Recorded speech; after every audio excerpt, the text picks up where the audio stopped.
Okay. Hello, hello, beautiful Lovetarians. This is Natalia PH and my guest, Colin Lewis. Would you like to develop your intuition? If you would, we'll talk about that. And Colin, my God, he's an expert. He's been working with intuition, Earth and lunar cycles forever, forever. Probably in other lifetimes, Colin, too, right? Oh yeah, absolutely. Other lifetimes. A lot of stuff has come back in this life through the practices, but it I was can not imagine. all known from the beginning. I was Yeah, definitely yeah. an atheist scientist type up until about 21, 22. Yeah, I will introduce you a little bit in a sec. I just want to ask people who are with us on Facebook, if you are new to this shebang, please have a look on the right to this video or under the video. There's a text, small there's a small text next to this video, and at the bottom you will you will see that StreamYard is asking your permission to show your name. We would love to interact with you and know your name. So if you could give permission to StreamYard, if you had done it previous to that, no worries. If you're watching on YouTube, perfect, you're golden. But if you would like to ask questions later on, if you would like to interact with us, please make comments, because we love to interact with people. That's why we do this, right? To That's right. elevate the consciousness of humanity. Well, by elevating ourselves, obviously, all is connected. So cool. This is episode 19, I believe. We've been doing this for quite some time. The Lovetarian Way movement is all about contributing to, as I said, sovereignty and elevated consciousness of humanity into 5D frequency, and so that all beings can thrive and prosper. And we are doing our humble part in this, and we are trying. No, we're not trying. We are having fun, aren't we, Colin? That's right. That's right. You know, Fun is essential. absolutely. You got to be in a relaxed state to be in intuition. Fight or flight, no intuition. Exactly. So let's talk about developing intuition, and you as a shaman, as a psychic, as a expert in so many things. So you're like a renaissance man. That's right. Yes, I am Do tell. Do tell. a jack of all trades. So there's a thing called destiny cards, which kind of gives you your card and what your destiny is in life, and something you can look up online. It's a lot of fun. Mine happens to be like the teacher card. So in the teacher card, I like to explain things, and to be able to explain things, I need to learn things. So I like to just learn, and then I learn the best when I teach. I resonate with that very much. Absolutely. So how did you go into this journey of, Sure. Oh yeah, I got some notes. So, so it's I think everyone has intuition. We're all kind of born with some degree of it. Some people are Michael Jordan. Some people are Michael B. Jordan. Um, we just have different abilities and different proclivities. For me, when I was young, I went to a Japanese American school, so a little different experience. It got me to be more, I guess, like in my head, I was a little bit of an outcast. I was like the only like non-Japanese, and so like through that, I kind of got in my own little world, and I did a lot of stuff with my hands. Like, I don't know if anyone's seen the movie Doctor Strange, but in my head, that's what I was seeing. And so I did that for a while, up until about second or third grade. Um, and then just people started making fun of me, like, oh, you're the kid who does that. So I stopped doing that. And I really tried to fit in, and really tried to like stop having so much fun, and like try to get serious, and do better in school. Like, I don't know, like a bunch of different things, basically like shutting down the creative, like getting a little bit less artistic, because music, art, all go hand in hand with intuition. It's kind of like the artist's mind, if you will. But my big switch, though, was at age 23, Okay. after being a guy who played hockey, who did fights, who loved Star Trek and atheism and science, and then all of a sudden I go to this party, and I'm handed a bag of psilocybin, of mushrooms, and so it was for the whole party. I didn't know. I didn't know the doses. So I ate the whole bag like Cookie Monster. I was like, ah. Wow. Okay, and you survived. Good. And so I had a near death.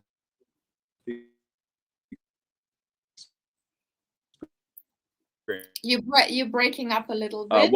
What we're sorry about. Yeah, maybe, yeah, we can't hear you. Let's see if the connection will improve a little bit. Now, yeah, hello. Okay. Is it going? perfect moment, because I suppose it was just like with those mushrooms, right? You went, and then Yes, we didn't hear you. So where did you go? What happened? Did you die? That was appropriate. Yeah. So I went to another place. I was in a different visual realm. It was the world of like colors. It was the world of no time. It was the world of no body. And then the understanding, I don't even know where the understanding was because it was beyond words.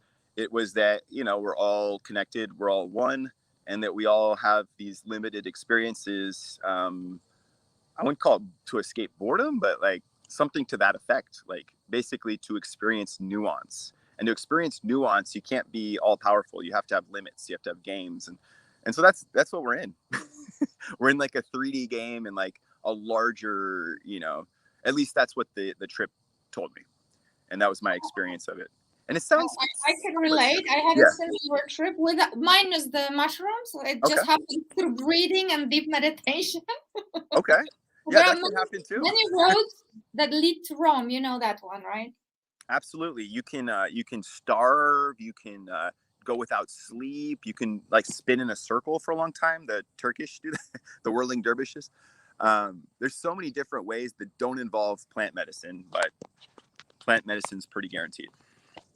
So can you, before we go into some steps of developing intuition, can you tell a little bit about plant medicine, why it is? Because a lot of people will have fear around it because of the programming, right? And blah, blah, blah. So can you elaborate on why it can be beneficial? Is it for everyone, etc., etc., etc.? Well, the big question is why do we have this kind of aggressive stance toward plants and nature? I think that's the biggest thing right away. Because in like jungle societies and shamanistic societies, they don't have that relationship at all. We're kind of like allergic to nature in our culture. We live in these houses, they're super clean, we use sanitizer. It's all these things that is really showing that we don't understand our connection to plants. So part of it is getting connected with like not being scared of nature, like having a relationship with a tree, having a relationship with a flower. It's within these relationships that we can truly learn. Like, how much are you going to learn from a human? A lot, but it's the same energy almost. When you learn from different animals and different plants, you're getting a whole different experience if you know how to listen. And they're not going to talk to you with words. But if you're open intuitively, oh my God, they've got a lot to say. So do you need somebody to guide you through it, or can you just play with it yourself? What would you advise? So that was kind of like, the history of where we're at with plants. With psychedelic medicine in general, it's not treated with respect in our culture. So oftentimes people's first psychedelic experience is after 8 to 10 beers. And they usually have a negative experience. Like that's just most people. It's at a concert, like somebody hands them it. They're already 12 beers deep. And what happens with that is you're going to have an angrier experience because that's what alcohol does. You're going to have a less visual and heady experience because it takes you into more of your primitive brain.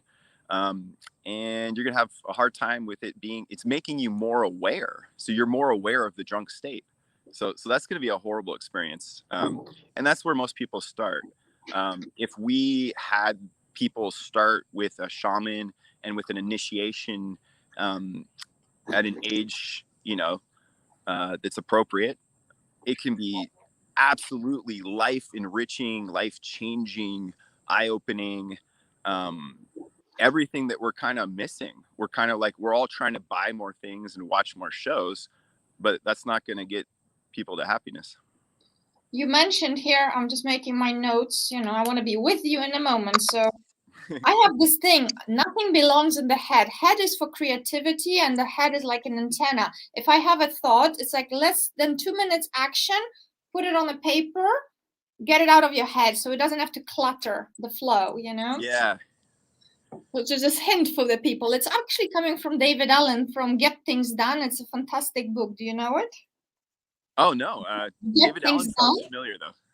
Yeah, it's like millions of copies sold. I mean, 30 years in the world. I mean, it's really brilliant. It helped me so much with my creativity and productivity.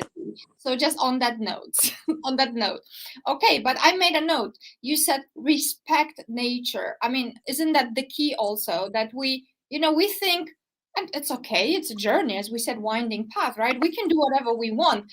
However, if we want to do it in a, as we call it in a mystery school, a good way, we want to maybe co-create with nature and create such an environment, right? As opposed to just change our biochemistry completely by booze, by maybe some neurotoxins, and then obviously the plant will interact with you differently, as opposed to if you, for example, fasted, right, and prepared yourself. Oh yeah, absolutely.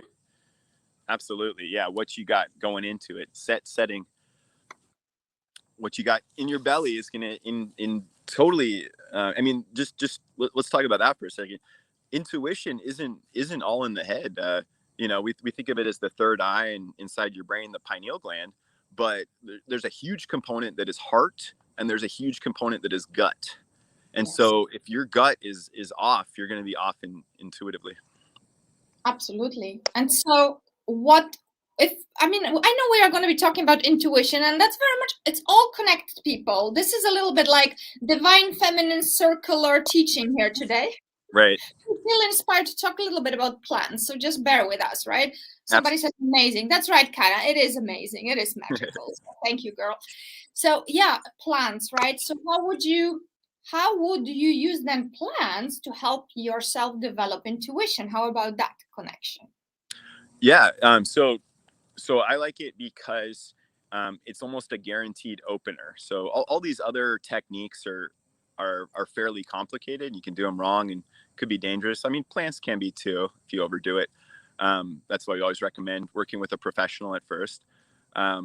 What it does though is it opens you to that world, and if you just open up to that world hardcore, it's really hard to get back there.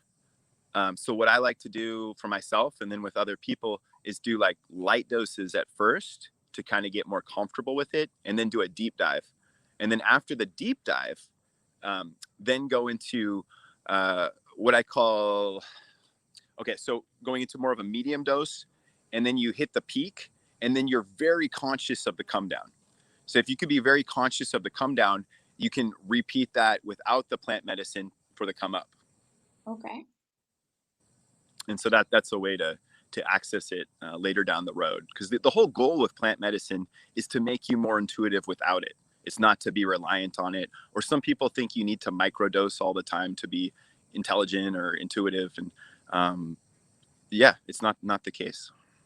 Well, I believe, we have this saying, I'm Polish, right? So we have this saying that everything is for the people. So we are part of this world. There are things that we can test and have a ride with, adventure with. And then we need to always remember that the power is within us. And actually, we don't need anything. 1,000%. Right? But something can help us. Oh, absolutely. Yeah, that being said, we're not just like in a bubble. And so like some of these things we need as tools are in response to the, I don't know what to call them, negative tools that are part of our world that bring us out of these things. See, it's Give like us some examples. Oh God, television. Television will take you completely out of your intuitive mind. That place of like being entertained without thinking. He wants to say hello right there. Food, too much food, right? Oh God, yeah. There's so many things: food, the news, politics, religion, almost everything, really. Materialism, Hollywood, entertainment industry, sports industry, bread and circus, as the Romans called it. Yeah, we can call, yeah, exactly. Give us bread and games, right? The Romans were screaming. And certain people, certain beings, whatever we want to call them, they know exactly how the mind works, how the psychology of the human works, and they use this beautifully to control the mass consciousness. So now we're taking the power back and we say, hello, we know how to play that game too. And that's why, I mean, there are many, many teachers out there, guides there, people such as yourself, such as myself, and we are doing our best to bring the power back, stand in our sovereign power. But then again, it's your choice to go after this and do some inner work, go out into the woods, or tune into some silly show on TV, right? Yeah. Completely up to you. So, And Colin, then tell us about, you've got some props or you've got some notes. What have you got? How do you want to roll this out? oh, Intuition. I got notes. Yeah, notes for today for sure. So I'm just gonna let you take the wheel. Okay, sure. So I was gonna give a little bit of like how like my path led to it. Um, Ultimately, what we're talking about is to do this kind of work, you want to be in a place without fear. So to get to a place without fear, the biggest fear that all us humans have is a fear of death. And so if Yeah. you're stuck in that, you're going to have a limit on your intuition. So for me, I was lucky enough to have that near death experience where I learned that like death is not the scariest thing. It's just a transformation, and there's a whole world out there that's super beautiful that we have limited access to here. But you know, without a body, it becomes much easier to access. So part of the journey on Earth here is to get ready for that next world. Sometimes I call this world the womb of the spirit. Mm-hmm. And so we're developing right now as spirit babies to be spirits. So I had my near death experience with the mushrooms at 23. It's kind of cool. Like when you're ready for the path kind of chooses you. But I had to go that first step. We could call it taking the red pill. I took the red pill. I took 30 red pills. And so it jumped me through. Almost a week later, I got like my first, well, second big shamanic teacher. And he was a professional poker player. And you know, there's a reason why he's won the most number of bracelets, and he keeps winning. It's not just random. It's not like, oh, I get the best cards or I'm the best bluffer. It's, can you read somebody else? And can you read somebody else when they have sunglasses on? Don't make facial expressions. Don't move at all. And I've been a 30-year pro. At that point, you're not really observing body language anymore. You're purely going into your mind, and you're understanding that there is no separation. That person is you, and that you have access to that unless they know how to shield. And so on our first session, and here's kind of where some of the past life stuff comes in too, because a lot of us have innate gifts that are just ready to be opened up. So I had a session with him. This was a personal training session, and I could just feel that he was reading my mind, and it felt a lot like you see that. I don't know if some of the people have seen the new Star Wars, but there's a character named Kylo Ren, and that's what he does. He's like the grandson of Darth Vader, and, and he pulls like thoughts out of people's heads, basically. And so I could feel that this poker guy was doing that to me. I just felt like this intense like pressure in here, and like it was being pulled at the same time. And then I asked about it, and I knew he was doing it. I said, "Hey, what are you doing?" And he thought, and at first he played dumb, but then like after I kept insisting, he was like, "Okay, so I guess you know about that." And then I don't know, we built some more trust and rapport, and then he started telling me like, "Hey, look, you know, my mom was actually a shaman, and so I learned these techniques, and it obviously worked for him. He's made at least 600 million in poker at this point." So it can be very lucrative. So that was kind of like an entry level teacher. So I learned intuition through the context of poker. So I got to practice it all the time. It's really crucial that you practice intuition. You don't have to have poker to practice it. I like gambling, but you don't have to put money down. You can gamble where you just say, like, ahead of time. You always have to do it ahead of time and write it down, because you can convince yourself later that you said it. Write it down. Who's going to win the game? And make sure it's a thing where you don't know anything about the sport. That's even better. And so my next big instance of like, that's crazy was I was coming back from a camping trip, and somebody asked, do you know who died today? And I answered. I said Dudley Moore and Milton Berle, and I didn't know who either of those people were, and the names just came to me, and they were like, oh yeah, that's right. And then like nobody thought anything of it, but I knew that like I pulled that out of nowhere. So I went to the bathroom, and like I was like sweating and like feeling crazy, and like I just had to like get my breath together and go back. And so that was kind of like one of the first instances of like information just being thrown out there. I didn't know that was possible. And then I had a client who, so now at this point, I'm like starting to study it more, to learn about it. Getting gurus or teachers is always a great step. I had a great teacher who was an energy martial artist. He talked about the best way to fight is to see it a day ahead of time and avoid the situation. So that's what we worked on. So I was starting to get into it, and then I had this client who asked me, because she knew I did it a little bit. She said, I think my uncle is stealing from my aunt or something like that. Can you go into a place and figure that out? And so here's where it seems like some of this is past life too. So I was just like, all right, after the session, this is a personal training session. I was a personal trainer at the time. I was like, come with me. And so I taken my client to a creek, and I take off my shoes and socks, and I go into the middle of the creek and put my feet into the mud with the running water around me. And I'm like, okay, I'm ready. I'm ready to be a channel now. And so I tried to like channel the situation and the uncle and all that. And what came through was, instead of that, was her brother. So her brother, who had died at like 21. And so at first he started making inside jokes that only she would understand. And like, there was no way for me to know about that. And I was just being a messenger and saying it. And then he explained about his death in a way that she needed to hear. And so that was like, a profound instance where I couldn't ignore it anymore. It's like, okay, this is definitely happening. And then there was this another guy I like to learn from. His name was David Gerard. He was a Google marketing guy, really like slick kind of guy. But he did this show called An Evening of Magic and Mind Reading, and he did mind reading at a level where there was no way to explain it. Like, and so I had him come to my gym at the time and do it, and it was amazing. He did all these cool things, but what was really interesting was my dad comes in 15 minutes late, and he just says, "Hey, pull out your wallet." And then it just tells him exactly what he has in his wallet. And it's not like he could have picked it off my dad, because my dad wasn't there earlier. So, and he couldn't explain it either. And so I learned that there was even more to it than some of the stuff I was doing. So I got into what he was saying.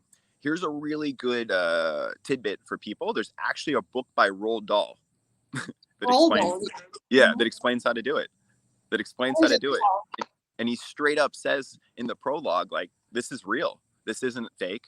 Like, this isn't like, witches or the BFG or something. This is like, I'm just telling you a story. And the story is Henry Sugar. Is that the title of the book now? It's the title of the book is called Henry Sugar and Six More. Henry Sugar and Six More. Yeah. Like this? Yeah, 6 more short stories, or maybe just 6 more. I can't remember. But Henry Sugar is the story to read. Okay. And so Henry Sugar is it's a made up name for a real person who, I can't remember exactly how the story goes, but he learns from somebody from, I think, India, like some techniques. And one of the things he does is candle gazing as a way to start. And so this is something that everybody can do. Just get a candle and you hold on. I use my dumbbell and and the sun for the candle. No. Get a candle.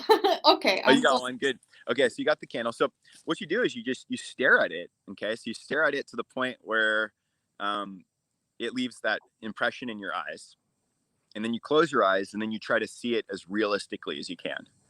The flame. Yes, you start with that. That's like easy sauce. Mm-hmm. Once you get good at that, then you start to do it with pictures.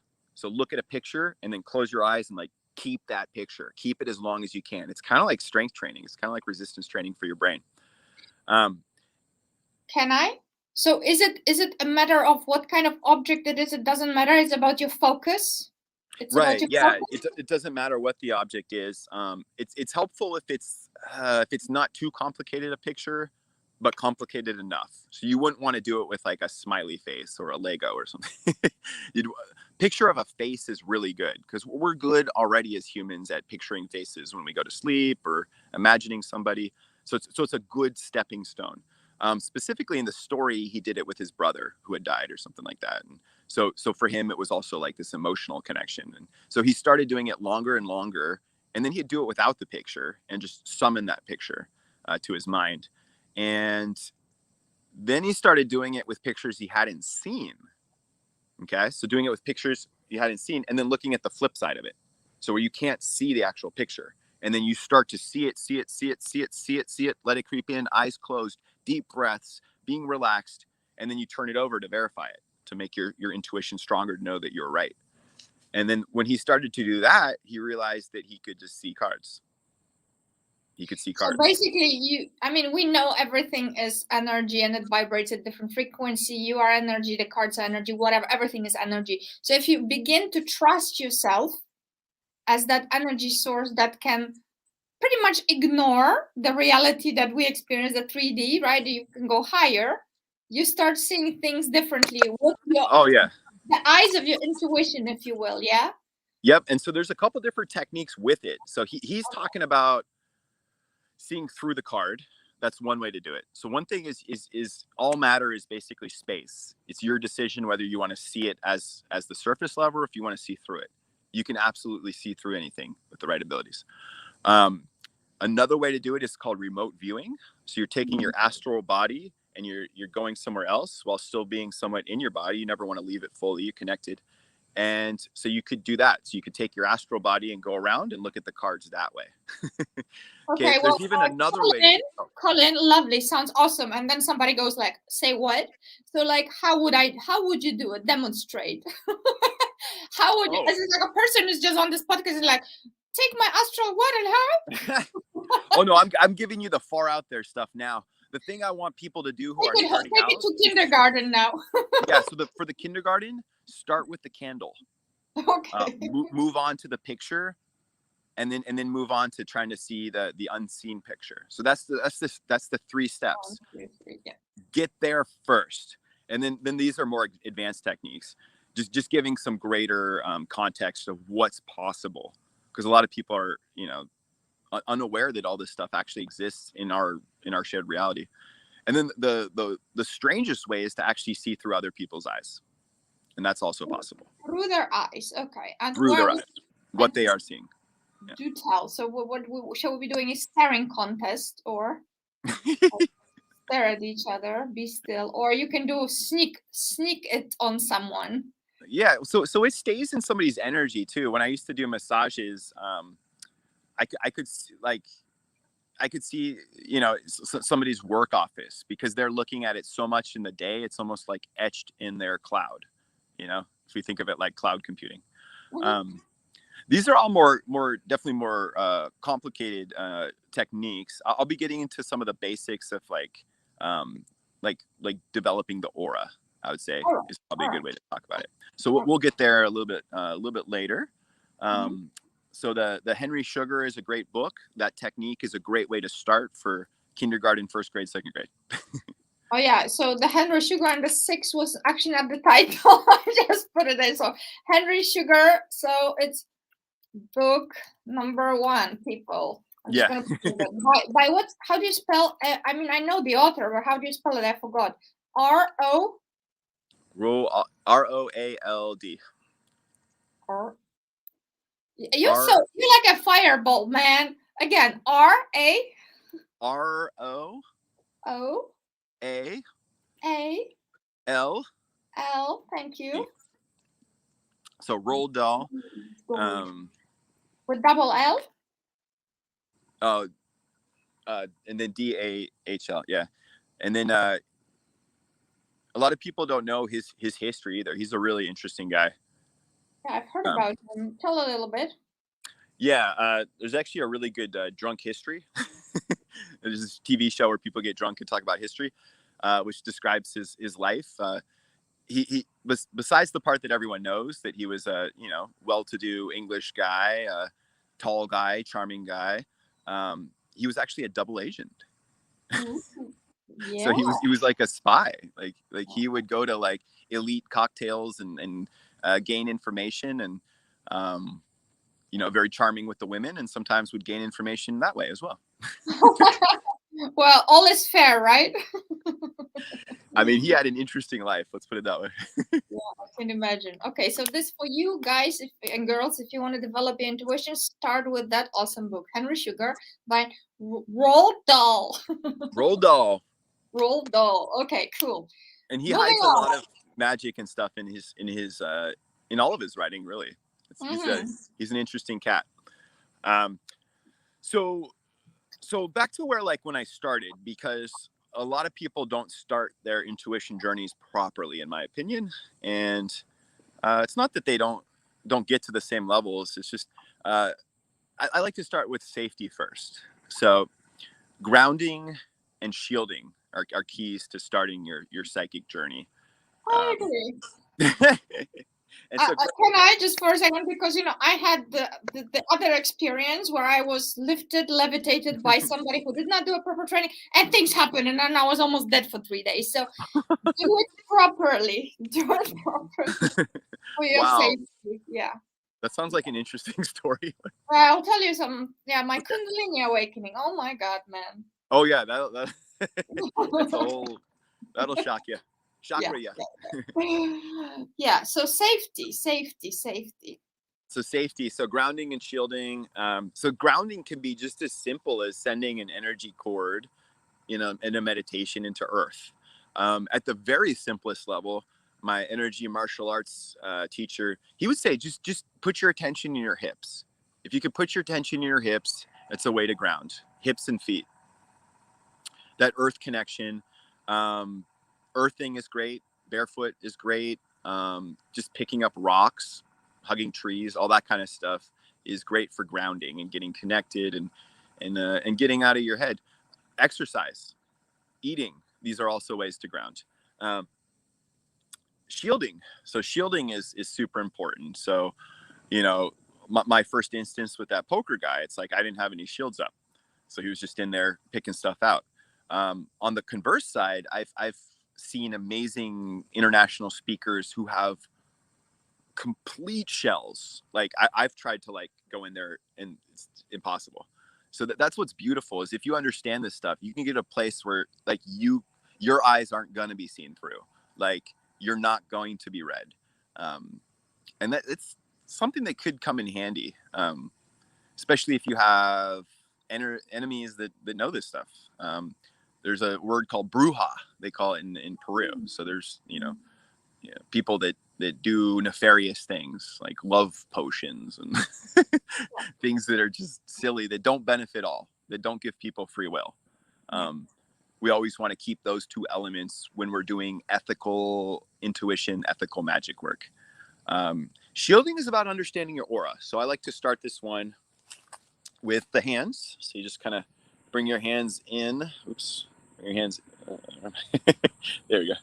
Bring my hands in, and you find a place where it feels like there's a little resistance, and then you hang out there, and then you start to connect it with your heart, and you start to realize that it comes in and out. So I'll exaggerate it, but it has like this kind of a flow to it when you're in it, and then you can expand it or contract it basically by how much of your willpower, how much of your personal power you're putting into. When you feel really good about yourself, you can expand it. When you want to be like, oh, I don't feel so good, it gets really narrow.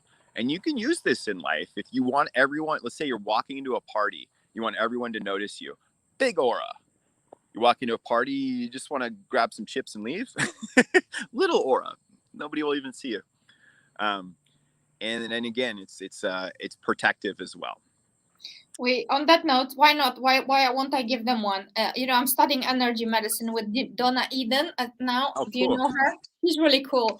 So we have this zip up, right? So you put a finger in your belly button and one here, and you lift it up, and you imagine that you have this, shield around you. I mean, you know, it's belief is very, very important, obviously. So if you believe in this and then you actually do it, gosh, you are just completely protected.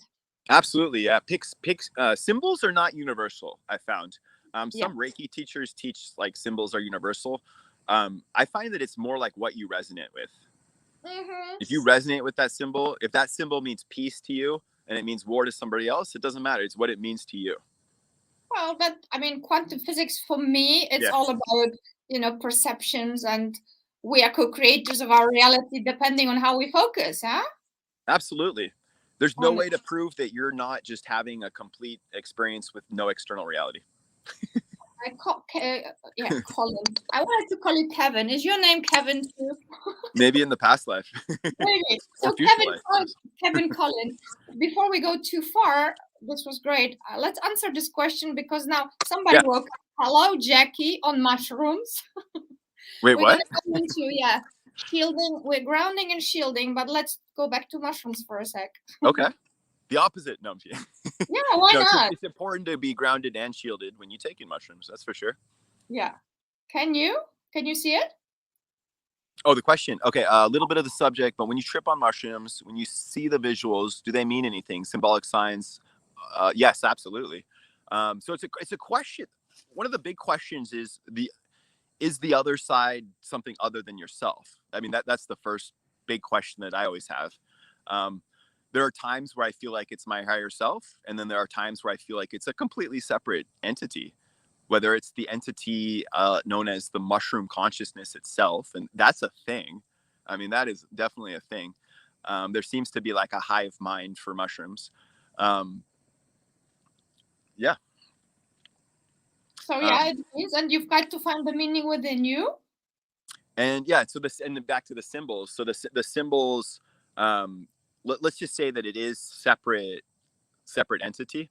The symbols are going to be symbols that either relate to you in a very personal way, or in a way where they want you to research it later. Like they want you to go down that path. For me, when I was 30 years old, I had like a sort of shamanic initiation of sorts. What was given to me were two words I didn't understand. It was Shakti and Shanti.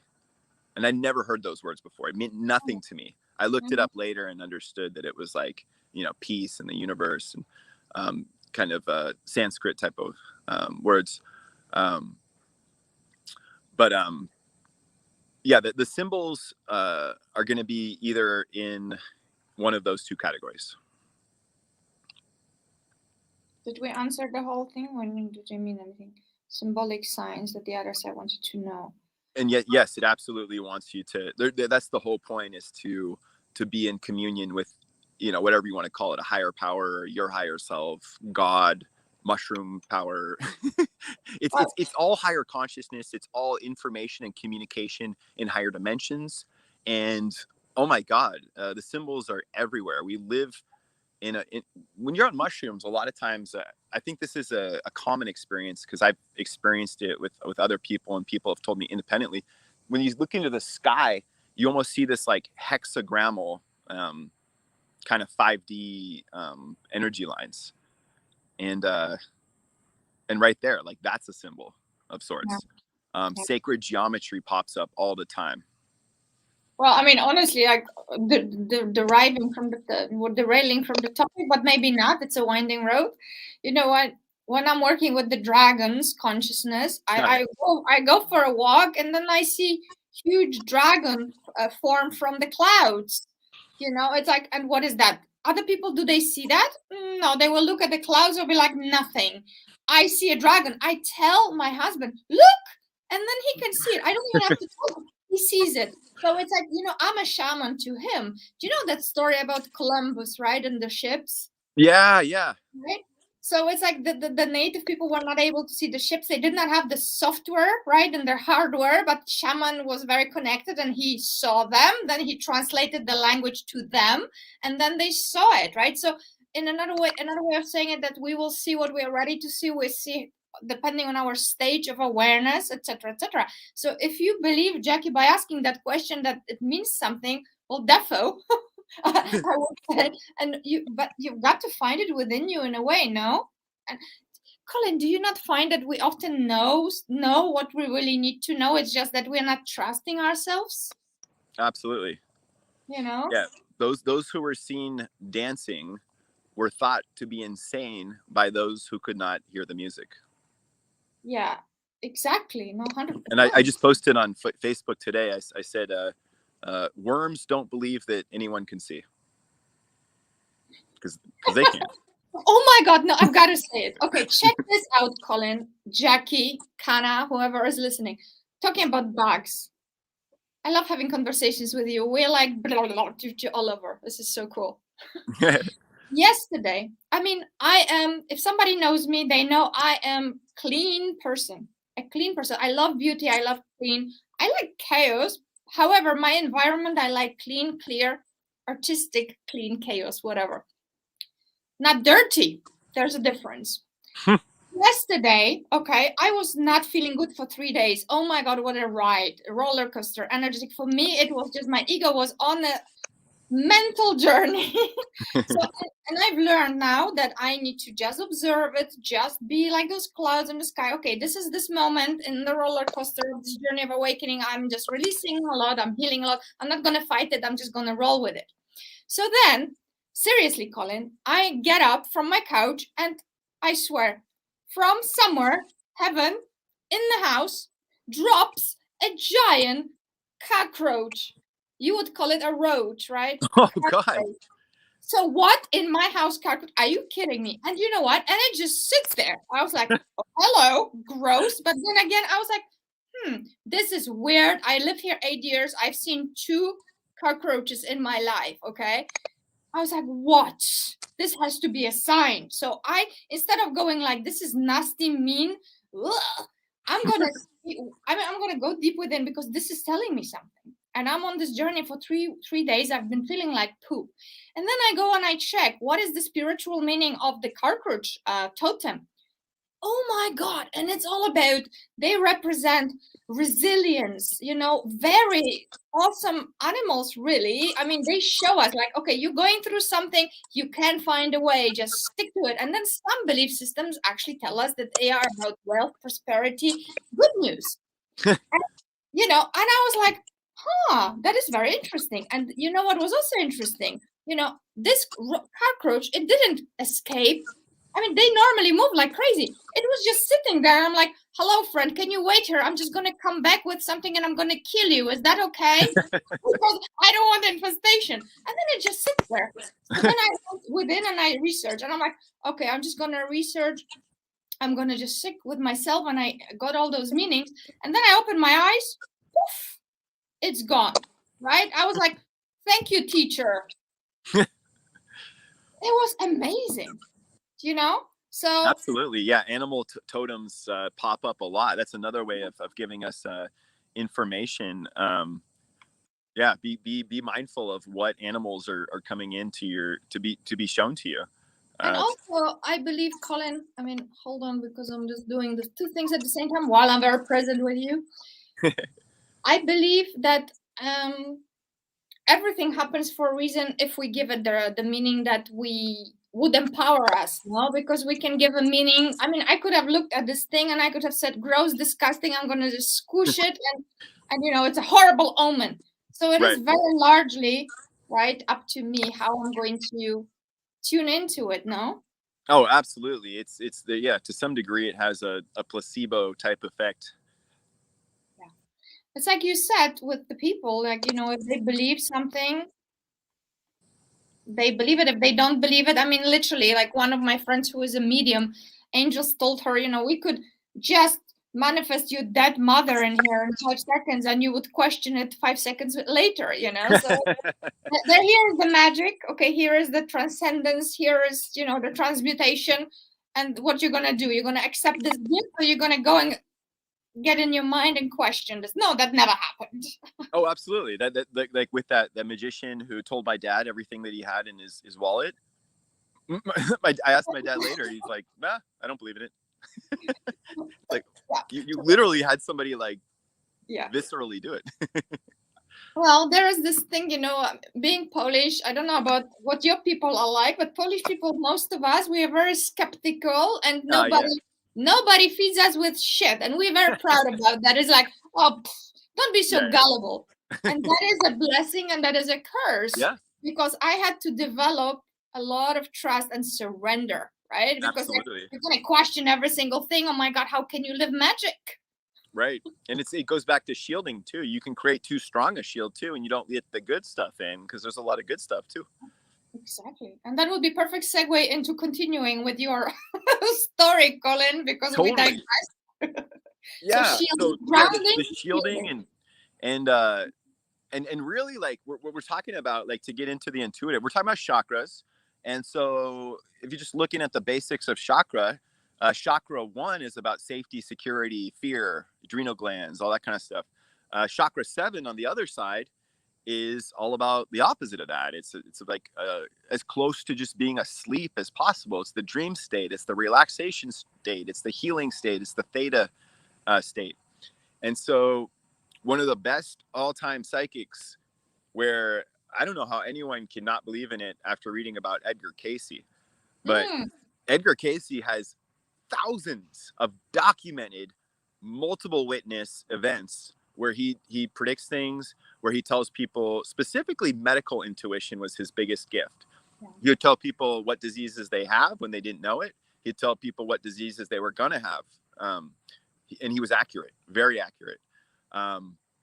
And he was to some degree taken advantage of as well. I don't think he ever got paid properly for what he did. And also some people would go in there like saying, oh, I have a cough. I need to see like what it is. And then they go in there and ask about the stock market. And he would give them accurate information, and people made millions of dollars on his things. And it was interesting though to me, because in some ways he was the highest level psychic of all time. And in other ways, he needed to learn some things, because he could only do 2 in a day, and he'd get too drained, too tired. And even the 2 would take a lot out of him, to the point where he couldn't do a lot of his other duties. And he didn't understand how to really make it benefit himself. And it was interesting. We're not all like, perfect, even the ones that have these immense abilities. But you are going into a very interesting topic. What I'm finding through the mystery school, through the work that I'm doing, is that this archetype of a wounded healer is really time to heal it now, because it's the name of my company is win-win-win solutions. It has to be good for you, good for me, good for the greater good. If it's not good for me, if it's not good for you, it's not going to benefit all. So, thank you, Mr. Edward, right? However, he could have, but that was not his journey. That is our journey now, right. this time, right? But we can learn. We don't need to be dummies and make the same mistake, right? If you want to find out where exactly your challenges are as the wounded healer, there's actually an astrological aspect to that, and that's your Chiron, or Chiron, however you want to say it. Yeah. Who was he was a Sagittarius, basically. He was a horse who was immortal, horseman, who hurt himself with his own arrow. He stabbed himself in the hip and had to live with it forever because he couldn't die. And so that's the wounded healer in its most obvious form. And so everyone has a different planet there with different. So if you want to learn more about your own astrology, to learn where your challenges might be as a wounded healer, Chiron is a good place to look. I would also say that really, aren't we given a gift of a free will as humans? So you can use your free will right now. Just make a decision. Seriously, make a decision. I had an all-night session with Mother Mary. And you know what she told me when I was in doubt? She was like flat out, you get to choose. And she said it a million times over the whole night. I barely slept. I was like, oh, just shut up. Thank you. I love you. Honestly, she just said, you get to choose. You can suffer, or you can awaken, and you can really look at this as energy. It's like everybody is a co-creator. Nobody is a victim. Yes, we all have a plan. Everybody has a plan. But I believe, don't you believe that we are all here to awaken, not to suffer? Absolutely. And if you really want to get out of the victim mentality, you're actually coming into your power. The best way to come out of victim mentality is to take responsibility, even for things that, like, in your current consciousness, you don't think that you're responsible for. You actually are. But then when you admit that you are responsible for it, it expands your power immensely. Well, thank you, Colin. Pillar 1 of the Lovetarian way: take responsibility 100% for your life. It's almost like there's a Lovetarian method that says that. You know, it's like, again, you see that picture, right? Representing the field and the butterfly. You know, when I did not die. I went into a deep trance when I had my experience, right? It was all about downloading something that I asked for. So the Lovetarian way came from the field. How is that? I mean, what is this? Is okay, my higher self, masters, guides, you know, potato. Do you really think that they care what we call them? Yeah, as long right. as it's, it's like, yeah, receive the message, woman. Go and build it. Your choice. Is there work around it? Yes, a lot, yes, but it is my journey, right? Right. Yeah, So, and when you're on that journey, it's not going to be the simple one. It's not going to be the most pleasurable one, but it's going to feel the best. but oh my God, I mean, isn't it a part of our life, intuition development, just to experience this muscle building, emotional, spiritual, all kind of muscle building? Absolutely. Resilience? We need the adversary to get better.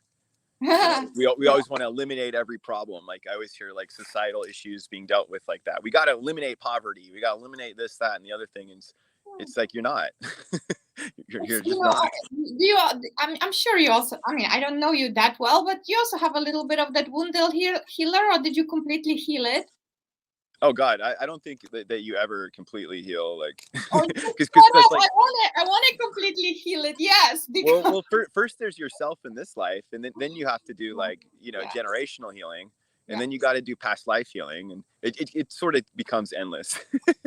So the goal, though, is not to get to a place of completion with it. The goal is to get into a place where you're working on it, and you're conscious of it, and you're making improvements. And that's really all we can do. But if your goal is to completely heal everything, well,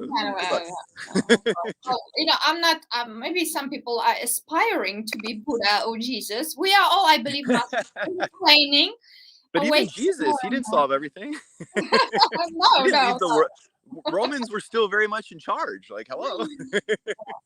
Well, he came, he did, and now he's talking to us still 2,000 years later, or whenever he was alive. I don't know.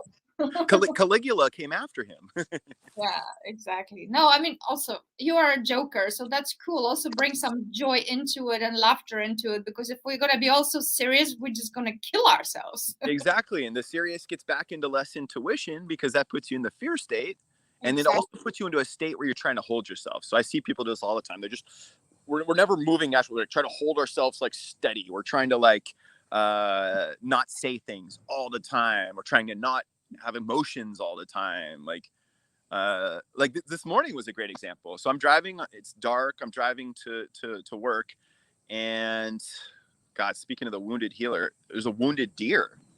Aww. A wounded deer, and it's just sitting in the road, like, waiting for somebody to hit him. Like, he didn't want to be there anymore. And so I drove by it, and my first response, and this is me, like, 20 years into being a healer and shaman, I'm like, turned up my, like, ESPN. I turned up my sports talk radio, football. And I'm, like, trying to be tough, get ready for the day. And then I'm like, no, I need to, like, release what I just saw. Like, that hurt to see that deer in pain. And so I just had, like, a good 30 seconds of, you know, some tears, and then felt great. Like, bless it. What, this. I hope that deer has a nice, clean death and transfers, you know, over. But what could have happened, though, is like what most people do with that situation is, we turn up the sports and that's it. And then just, like, bury that little feeling in the heart that happened from that deer is buried somewhere. And then there's extra aggression, there's extra pain, there's extra stiffness. Eventually it turns into disease. All of these little holdings. Exactly. On that note, what you just said, for any situation, that's a great note here. There's this ancient ritual. I don't know if you know it for sure. Ooh. When you experience something traumatic, be it poor deer, or watch something on the news, which I hope people you stopped watching seriously. but bless if you still do. What you do, you experience this. You do the blessing. I mean, you literally bless this person, you bless yourself, and you bless the entire experience, and then you just say a little mantra, may there be the magnificent outcome for the benefit of all. And so it is, amen, right? And it literally releases the energy, because you feel good because you've done something. You actually trust that blessing actually matters, and it does, right?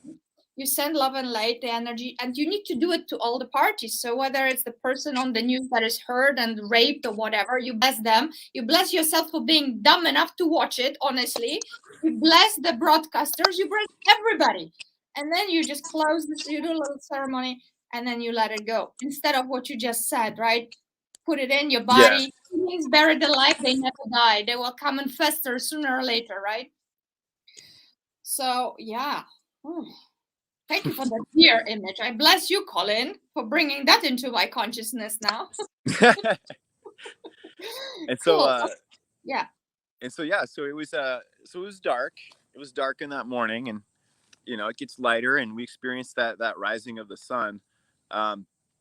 But here's the thing, like, so for intuition, light actually is a big key to everything. So what we do a lot of times nowadays is we are inside at night. We are inside in the evening. You don't get to see the sunset, and it's not just because like the sunset's cool and beautiful. It is, of course, but it's the gradation of light. It's the going from full light down to sunlight. That does something to your pineal gland. That does something to your pineal gland, and we've lost that quite a bit. Another way to kind of regain that, besides just witnessing sunsets, and again, being out in nature, the more you're in nature, the more intuitive you are, just naturally, is walking in the dark. So this is one of the ways I developed a greater sense of intuition, specifically night hikes. And what I like to do is, one way of doing it is to have a very light light, a light light. That's a good way to start, because it's scary at first, and scary is good, because the more you overcome your fear, the less you're in fear state, the more intuitive you are. After you've graduated from the little flashlight, we'll call it, the next step is the full moon. I love doing it on the full moon. Full moon is enough light. We don't need more than the full moon to see. It might be tricky when you're going into the shadow of the moon when you're hiking, but when it's fully exposed, it's enough to see everywhere. But it's also not enough to fully see, which is great. And that's what develops your intuition. Your feet know where to step. Your body knows what to do. And the more you do that, the more you strengthen it. And then the next step is darkness, to actually hike in darkness. And then, of course, you know me, I'm going to bring in mushrooms into this. So the mushrooms are really interesting what they do. And it really kind of shows me another aspect of what they can do. I think they must, in some way, speed up your cells, your cellular vibration, because when I'm taking the mushrooms and it's fully dark, the path actually illuminates for me. It gets lighter. It actually gets lighter, and I can see it. And then I do it with the mushrooms first, and then nowadays I like to go full darkness with no mushrooms, and then it still illuminates. And that is a huge exercise that anyone can do that can lead you to more intuition. Fantastic. If you have some questions, people ask. Well, we're just gonna roll. So good. Perfect. Okay. Do you want to be? I can interrupt you 100 times. Yeah. Let's go. Yeah. What else have you got there before I, go into a million questions? Oh yeah. What else have you got on your notes? Well, let's see. We talked about the oracle. Okay, so I'm on the last little section of my notes here. So another one is, this one's more related to healing. So this is called body tracing. So body tracing is a little bit like Reiki, distance Reiki. And so what you can do is I'll stand up for this one. So what you can do is you can just, like, I use my finger and I just like trace through somebody's body. And what ends up happening, and I just go really slow and like pay attention, be with it, be present, and notice when your hand slows down just a teeny bit. When it slows down, It's because the energy is not flowing there. It's stuck. All disease is stuck energy. All disease is stuck energy. All disease is stuck energy. And so what you can do, even with your hand, is you can just make that energy flow better in that person. Just flow it. That's a really easy way to heal. So that's another thing that you can do with psychic stuff. With that same kind of world, what I like to do too is I like to create a box. I just create a box, or maybe use my hand, and then I pretend like that's a screen, and then I can use that as a crystal ball. You don't need all these extra props, although they are a lot of fun. Okay, here's another exercise. This one's for people that want to do it more from the fifth chakra, fifth to sixth opening. It's a way to get into channeling. And so what it is you got to stop your logical mind from stopping your words. And so the easiest way is auto writing. So just write, and just write. Don't stop. Don't judge yourself. If it's stupid, if it's repetitive, just keep writing. Write. Okay, then after that, auto talk. Who cares what you're saying? Just make sure it's a stream and it just keeps coming. Eventually, you'll run out of stuff to say. And so then it'll just start going into your subconscious. Your subconscious just starts to come out. And so when you get into that state and you start lowering your logic and starting to go into the subconscious, you're going to get more into the messages. You're going to get messengers who can actually talk to you and give you messages. Fantastic. Actually, you mentioned disease. I mean, I don't know if people actually are aware. The words tell us so much. Disease, the word, when you break it down, dis-ease, body out of ease. And that takes away fear, because, it's like, whoa, disease, I'm sick, I'm dying, I'm ill. But I mean, if you look at it from energetic point of view, energy medicine, whichever modality, for us, it's just moving the energy, releasing the energy. It's like, Donna, the one I study with, she's been doing this for 50 plus years. She was diagnosed with multiple sclerosis when she was a young girl. Organs were shutting down, everything. The traditional medicine gave up on her. Well, she just moved energies within her body, and she has been doing this consistently for a year. She's in her 70s now. Thank you. As wow. Vibrant as I don't know what. She healed herself from heart attack, allergies, all sorts of things, helps hundreds of thousands of people now. And that's just one example. Dr. Joe Dispenza's work. Yeah, I was just going to say. I love him. For everyone who wants, like, where he has a book about it, obviously, and Becoming Supernatural, for example. Awesome. So that's recommended for people too. That's a great book. But yeah, what did he do? He shattered his neck? He shattered his spine? Man, his whole spine. He actually was broken, right? Like broken, more broken than Batman. I mean, he was he was shattered. And yeah, doctors gave him a 0% chance of walking again. And actually a 0% chance of like really using his upper limbs either. And he went from that to full function. No, but totally. But talking about all these great people, I mean, you have examples from your own life. I have examples from my life. When doctors told me lymphoma, 6 months, boom, right? And I'm like, no, I don't think so, right? So that happened. And then energy person came. We call them bioenergotherapists. You're like, okay, energy, all is fine. And he said, we all have cancer cells. It's just a question of whether they already started to act cuckoo or not. But he said, I don't see it in your body. I mean, there's a flow, there's some blockages, but there is no cancer per se, the disease. But I had a diagnosis on paper. So if I believe that would be one path, right? But everything in my body was telling me intuitively, no, that's not true. But we know about placebo and nocebo effect. A lot of people die healthy because somebody told them they will, and they die, and then they do post-mortem and they are super healthy. That's a fact. Yep. It's a medical phenomenon, right? Absolutely. A real easy way to think of it is kind of it's like a Native American kind of idea, but it's the two wolves, right? And so the easiest way to break down that story is just one wolf is the love wolf and one wolf is the fear wolf. And it's like, which one wins? The one you feed. Feed the most, exactly. So but we could also call it the cancer wolf. Don't feed the cancer wolf. And what do you feed the cancer wolf? You feed it sugar, bad food, and fear. oh my God, like, That's all. and if we understand the world in terms of energy, Oh my God. everything is energy. No, like, so God, a lot of geniuses have said that, like Einstein, Tesla. They say if we can put our understanding of science, but not just like have that as the be all end all, just that's a good component. Let's call that the logic side of the brain, and then we can bring the creative side together with that, and we call that energy work, spirituality, whatever you want to call it, intuition. Yeah. Then you have a real medical system instead of just one half that, you know, I call it monkeys with hammers. If you don't have psychic abilities as a doctor, don't be touching me. Yeah. Like, I don't want somebody who doesn't have intuition to be touching me. Yeah. Yeah. I mean, like, doctor, actually, do you know the word doctor translates from Latin as a teacher? Doctors ought to be our teachers.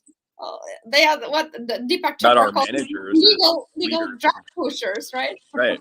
Oh yeah. Now it's like drug dealer. No, doctor. I mean drug dealer. I don't know. Yeah. But I mean, okay. Well, to be fair, I mean, there are some cool doctors. I have some cool friends, doctors. There are awakening doctors. Of course. We're just having fun here, right? I'm saying, like, a lot of these doctors that are traditional, they actually have intuition and they don't realize it. So I'm saying I would work with that person 100%. I just don't want to work with the person who has zero intuition. I don't want that. Who only goes by the book, because they're going to mess up all the time. Whereas intuition makes it perfect. No, my friend, he's doing what I think the new doctor should be, in my opinion. He studied energy medicine and intuition specifically at a place in Sausalito who specializes in that. Academy of Intuition Medicine is what it's called. He did that first while studying some of the biology classes, and now he's going to naturopath school. So he's combining naturopath with intuition and energy medicine. That's a badass. Kudos. Yeah, that's exactly. I mean, if you already are a doctor, then it would be, and you're drawn to this kind of stuff. Oh my God! If you know the doctor stuff and then you add intuition, you become God, amazing. Oh my God! Right? What a healer! What a healer! Exactly. on the note of healing, you know the story of Anita Morgiani, right? No, what's that? No, you got to read Dying to Be Me. Okay, I've heard of that. International bestseller, millions of copies. So Anita, she had, cancer, like she had, I don't know, 40 huge cancers like this big, okay? Damn. This voluptuous woman, Indian, woman living in England, she just turned into skeleton, like done, right? After just very short period of time. And then she just died. She died. And when she died, she was able to see her brother coming from India. She was able to see doctors talking. She was able to see her husband, in despair. And then she went into the field and she met her father. And then she knew she had a choice. If she would come back, she would be healed instantaneously, because she just chooses that outcome.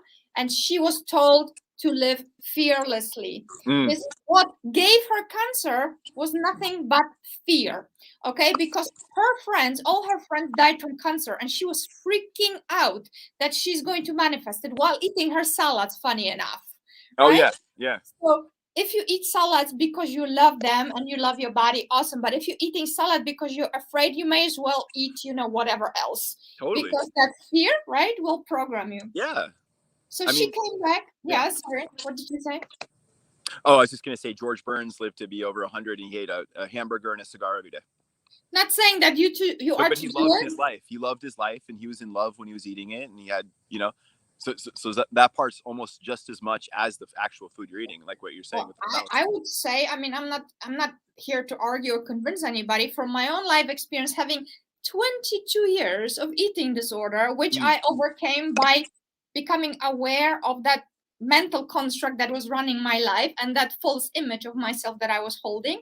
It happened with the light of awareness, with introduction to my source, right? Like, hello. Love yourself, woman. What are you doing? And asking the right questions. And then it just started to dispel. But when Anita, this woman, when she came back, she chose to come back because she met her father and said, you can come with us or you can come back. And she knew when she would be back, she would heal immediately, right? So, of course, she comes back. Doctors are like, oh, my God, spontaneous remission. It's all documented, right? All her cancer started to go back, heal. Within weeks, a woman is like, hello, I'm back.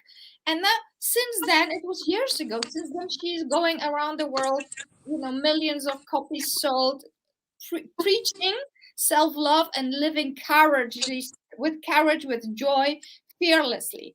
So actually, he said, it's not about, eating this or eating that. Yes, of course, it will be a consequence of your attitude towards yourself, right? Your connection with yourself.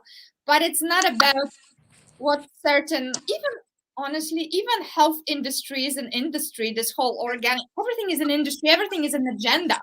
So you Yeah. need to also discern what is good for you, what is good for you, for your body, and introduce joy, love into it. Because if you are, starving yourself or choosing only greens because you are, Right. that's not going to work. Yeah, that's a really good point.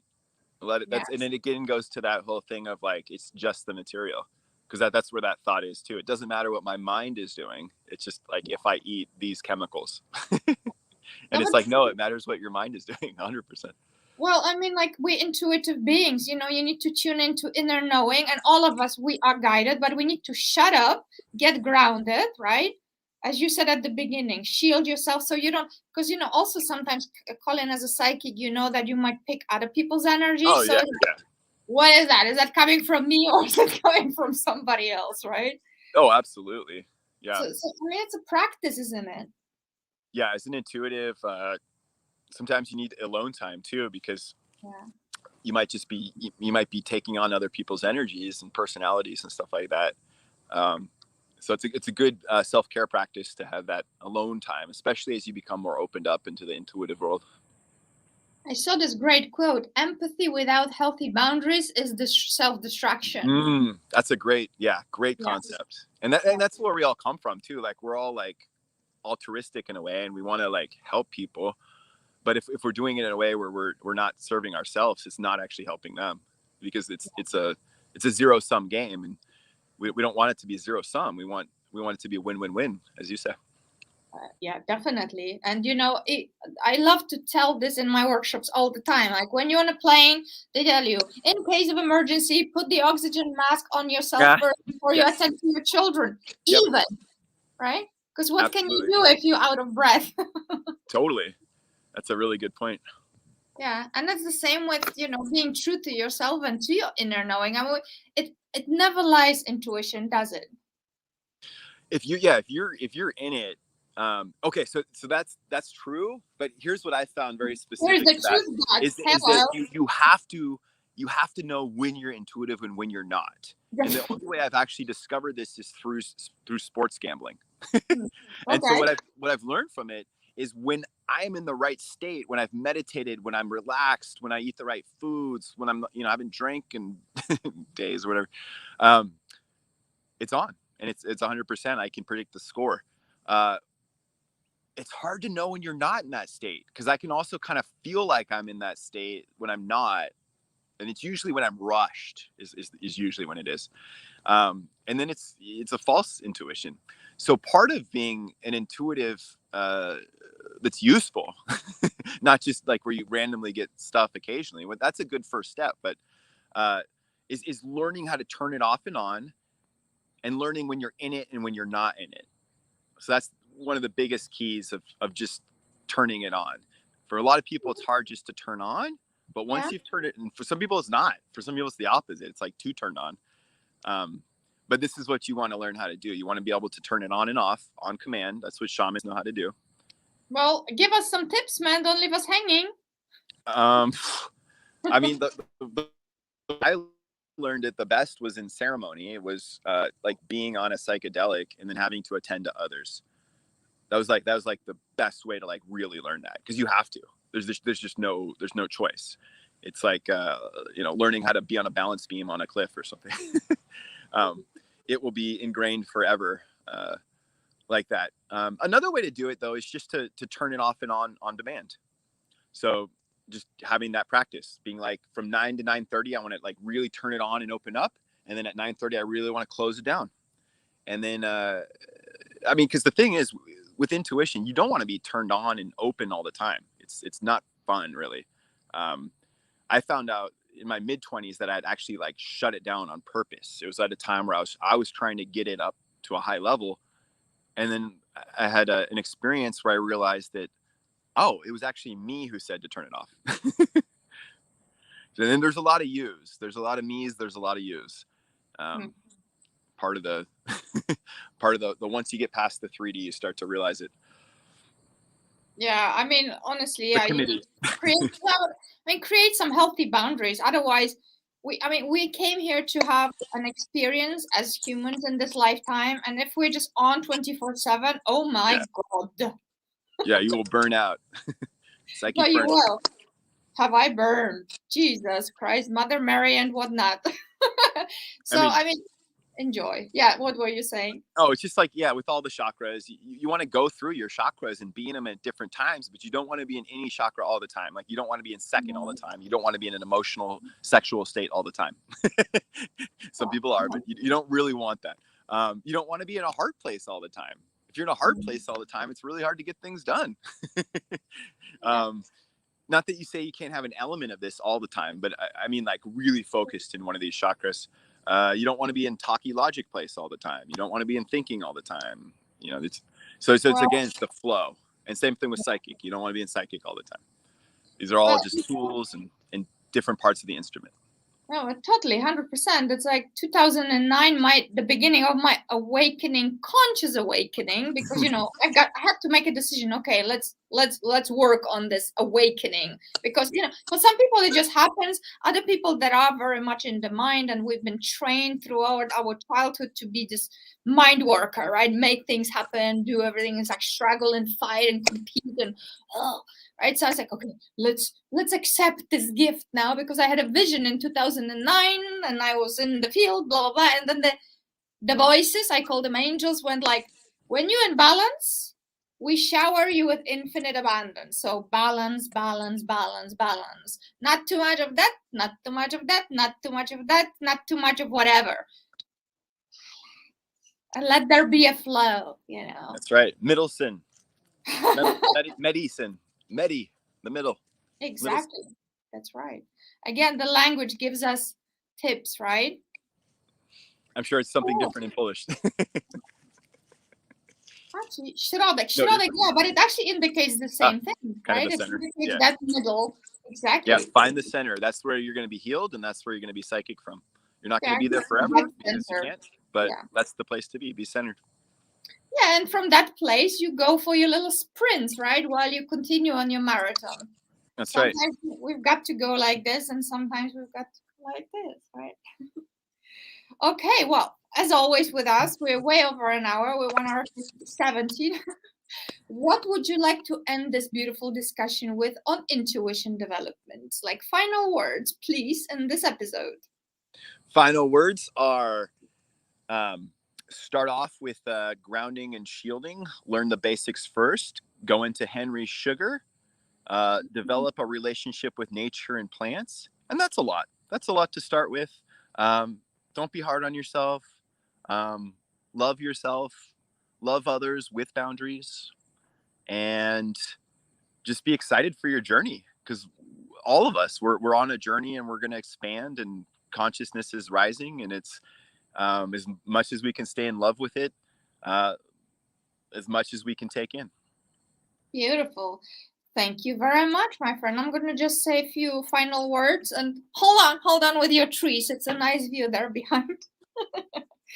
So I would like to invite all guys and girls and everybody here for the next episode. Episode 20 would be beautiful healer, quantum healer, Lucienne Grech or Gresh. I actually don't know how to pronounce her name.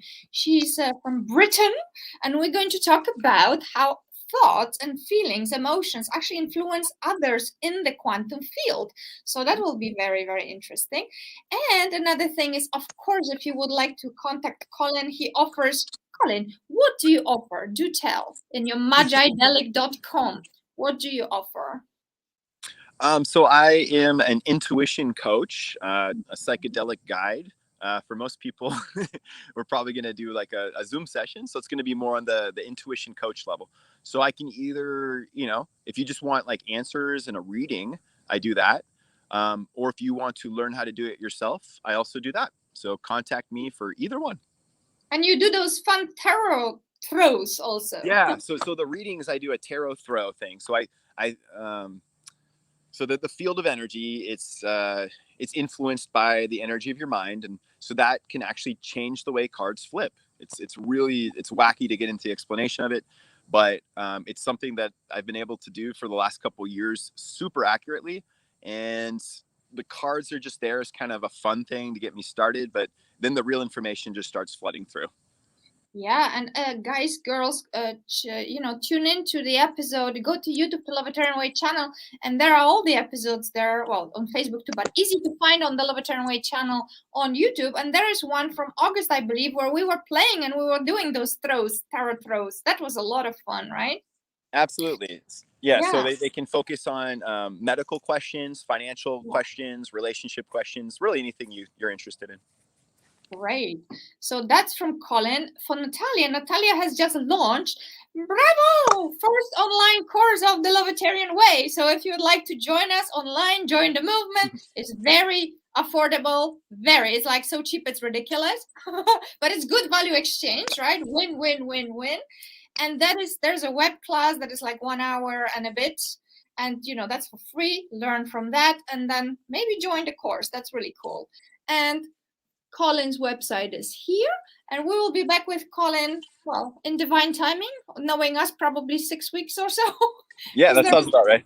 There's so many people that want to be on this podcast, but I think you and Jill, you are the most often, because, I like to have people that have both of you. I mean, everybody has so many gifts, but a lot of people like to focus, while your personality is a little bit like mine. Like, we like to know so many things about so many things, and we let so much in, right?